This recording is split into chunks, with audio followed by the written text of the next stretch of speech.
What's up? What's up? What's up? What's up? My hoop heads. My hoop heads. Welcome back to another video. So today's video is not just another hot take.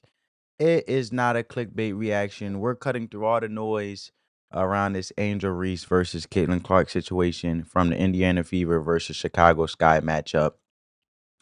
And actually breaking it down with a real basketball knowledge, basketball analysis slash perspective. You feel me?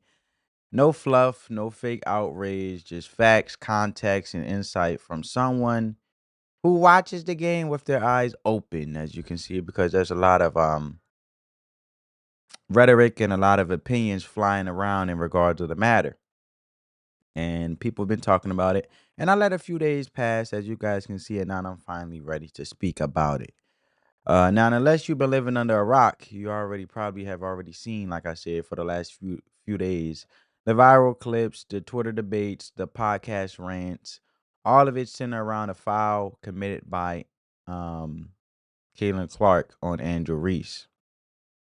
People calling it dirty, flagrant, reckless. Some are define it as it's just a part of the game. But what really happened, let's walk through it like real hoopers, no keyboard warriors. So we can obviously say that the Fever absolutely torched the Chicago Sky. The final score, as we all know, is 93-58. That's not a competitive game. That's a beatdown, as we should call it, from a sports competitive mindset of a person or an athlete or former athlete or those who have played sports. And no matter what sport that they played, is competing at the highest level is what's important. That's the beauty of the game, competition. So Caitlin Clark recorded her first career WNBA triple-double with 20 points, 10 rebounds, and 10 assists the beginning of the season. That's not just for the stats or just stats for the box score. That's impacting winning. She controlled the tempo, created for her teammates, and still got hers. On the other side, Angel Reese with 12 points, 17 rebounds. As you guys can see, I highlighted it. 12 points, 17 rebounds. Impressive on the boards. No question about that. But she shot just 35% from the field. All right. And when you combine that inefficiency with a massive team loss, it's hard to justify turning up the energy after a routine foul. Now, and I want to show you guys the clips of the foul that have taken place that have been sparking, controversy throughout the whole internet. Check it out. Now, and I will not play the audio due to copyright purposes. I could try to keep it low as possible. You guys hear a little bit, but we all know copyright is going rampant. So I will try to not play the audio as much. But this is honest opinion in a minute. I haven't yet. But then this was CC, Caitlin Clark, as we like to call her, CC. She was lighting it up from the boards, man. She was on fire. This is fourth quarter, 8 minutes and 4 seconds on the board. Um, this is not Chicago Sky. Actually, this is the wrong game. Sorry, family. It's the wrong game. See? Look at me. That was 19 hours ago. This is not the clip that I was looking for. Here we go. Now, this is the clip I was looking for. Sorry, family. The screen, I had these clips ready, but since I got back on my computer, it must have refreshed the clips that I had already ready to go to talk about this. So it was 42 points, Chicago, 54 from Indiana. Third quarter, 5 minutes and 15 seconds. As you can see, Aaliyah Boston is given the screen. Caitlin Clark goes around it. She backs her up a little bit, do a little post up hook fake. Then she's phenomenal, right? So we guys see that. Phenomenal skill. And then we see another clip when she gives this beautiful pass to Howard the screen. And then soon as she gave the screen, she hurry up and spin right off the screen. And she cut to the basket, and that was the beautiful dime. Because then you have Caitlin Clark. As she's coming down, we know Caitlin Clark with the speed, the athleticism, she is going to attract the defenders, right? So when she did the spin, Howard did the screen first, and then she did the post up to spin off of number 22, the defender, and she ran into Angel Reese. Now we know Angel Reese does sloppy defense, and if you don't know, I'm here to tell you. But that's just my opinion. Um, her defense is slouchy. She does get boards, but her defense, she got to work on her defensive game. So now we see Angel Reese standing right there at the top of the key. You think she's paying attention to Howard, who she's still supposed to be defending because, as you can see, they're playing man to man.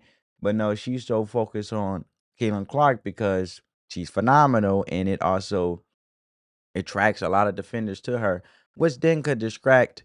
It can break up the defense, which then someone cutting to the basket and transition and constantly moving within the offense can open up an opportunity to score a point like this did beautifully with Howard cutting. You see, Angel Reese took so long because Angel Reese should have been in front of Howard the whole time. So by the time Howard slipped right past her, zoom, this is what happens. You can't sleep on defense, folks.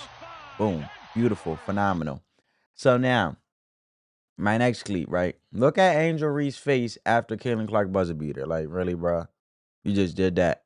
So, and this is just Caitlin Clark from the logo in that same game. Phenomenal. You know, just hitting threes from the logo like the female Steph Curry she is, I always say. And boom, bucket. Phenomenal. She was just lighting it up, bro. Lighting it up. This is why I say it was a beatdown. Then we have another clip, right? You know, Caitlin Clark just doing anything around the court, for the Indiana Fever. She's just having her way.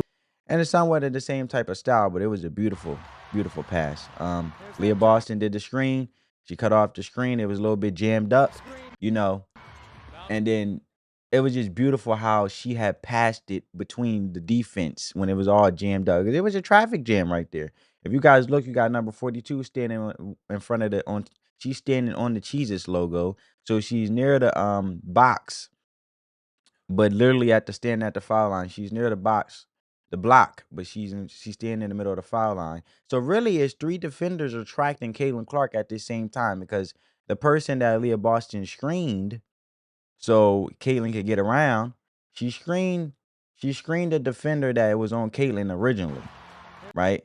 So then she didn't get around the screen. So then obviously it looks like they're playing the 3-2 zone because you have three people up front and then two people on the block. That's a 3-2 defense.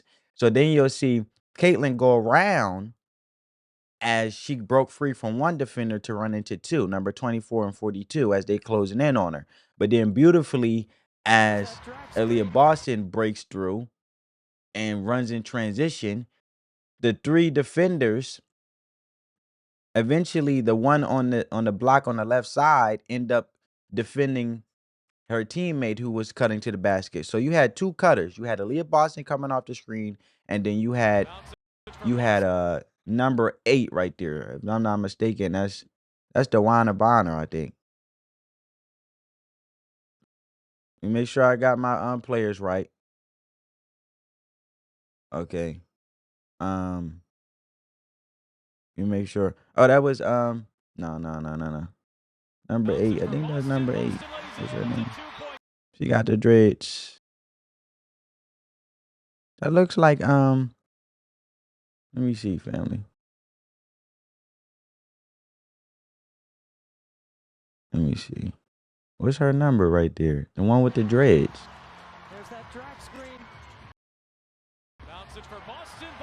And she was wearing number 8. That looked like DeWanna Bonner. No, that's not DeWanna Bonner. It looked like I don't know who that is, family. It looked like I don't know her damn name.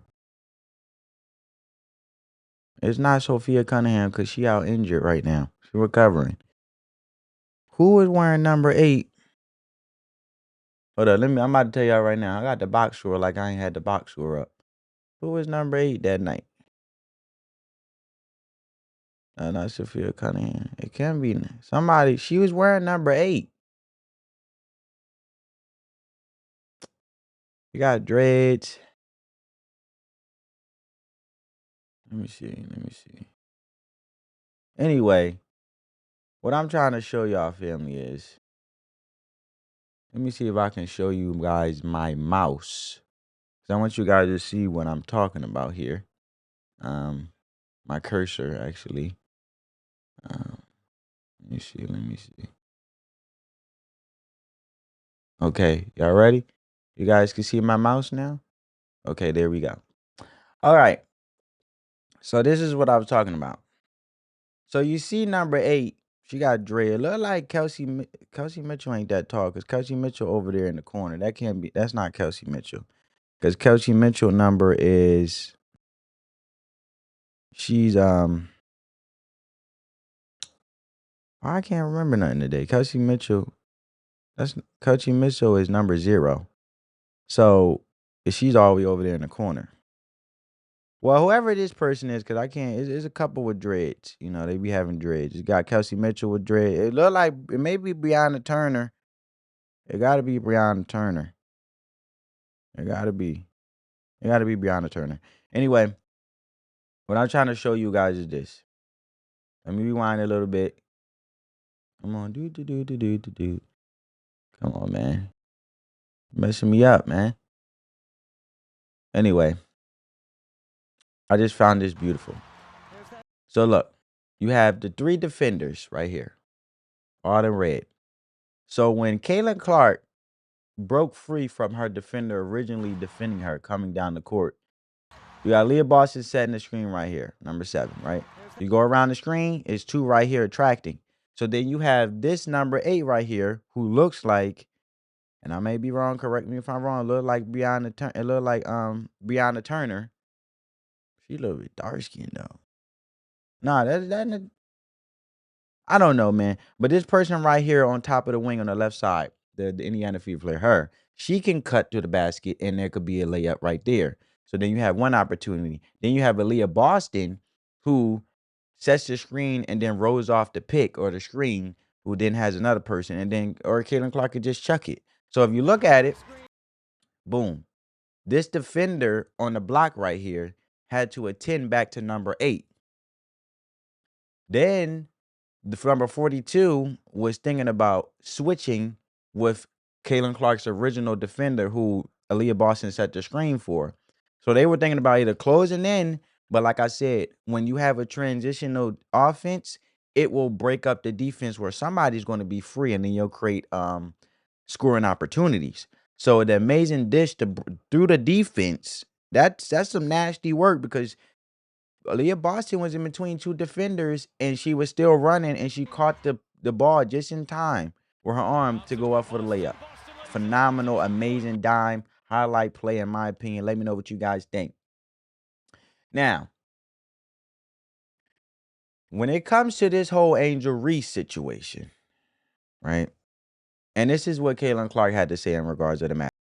Yeah, and it's common sense. From a basketball perspective, do you want somebody to get an easy layup, or would you rather challenge them, foul them, and challenge them to make their free throws and earn those 2 points? I would rather them earn them 2 points and be a little bit more challenging because the intensity of the crowd, and we know that the arena was packed from the free throw line to just get a free layup. So she took the foul for her team, creating a decisional play to challenge the other team to make the 2 points rather than giving up easy 2 points, which would be embarrassing. So, look. Some people say, look, first of all, I didn't like the behavior from Angel Reese, not Caitlin Clark. It was very unprofessional. Okay. So when she was basically saying you're crazy, because Angel Reese, not Aaliyah Boston, said, "What the f is wrong with you?" You read her lips. You are effing crazy. What she said, "You're crazy as f. What's wrong with you?" Right now, mind you, this is the person, right? This is the person who said last year in our rookie season, because mind you, this is only their 2nd year, right? This is her 2nd year, and her and Caitlin Clark's 2nd year in the WNBA. So she said she will play the bad guy role. It Remember all this. started from the national championship game, and I've been dealing with this for 2 years now. And understanding, like, yeah, negative things have probably been said about me, but honestly, I'll take that because look where women's basketball is. People are talking about women's basketball, but you never would think that we'd be talking about women's basketball. People are pulling up to games. We got celebrities coming to games, sold out arenas, like just because of one single game. And just looking at that, like, I'll take that role. I'll take the bad guy role, and I'll continue to take that on and be that for my. Now listen to this.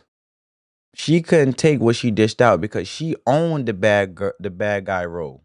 Nobody told her, "Are you gonna be the bad guy role? Are you gonna be the villain?" She owned it up on herself.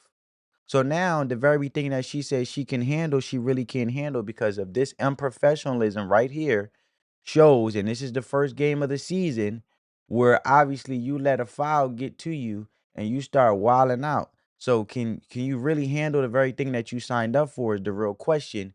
And at the end of the day, why did you put that on yourself anyway if you know you couldn't handle it? Right? Right, family? We having a real conversation. I'm giving my real opinion.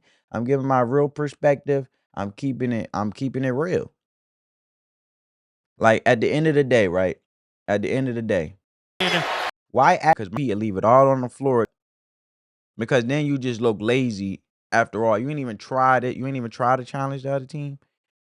You can't even handle a simple foul. And she said it was just one game. That was last year. She said it's just one game and people took out of context or whatever the case may be. So just off of one game, they want to make me the villain. Well, I'll play the bad girl role. Well, how about this? And just one game in the beginning of the second season of you and Caitlin Clark both being in the WNBA for your second year, it's one foul and you can't even take it. But at the end of the day, you wanted to play the bad girl role. Am I wrong or not, family? I'm being very objective here and being very fair. And we keeping it positive. I'm just saying, if you wanted the bad girl role, and in just one game, you get one little foul and you ready to start wilding out. So, you know, can you handle this game or not? So look, no, it wasn't reckless or dangerous. It looked like a classic foul, a take foul. And the kind we see every day in the NBA to stop a transition bucket. You commit the foul, stop the play, no easy two. That's strategy. But what followed the foul, that's where things shifted, obviously, as you guys seen multiple times as I have been playing it.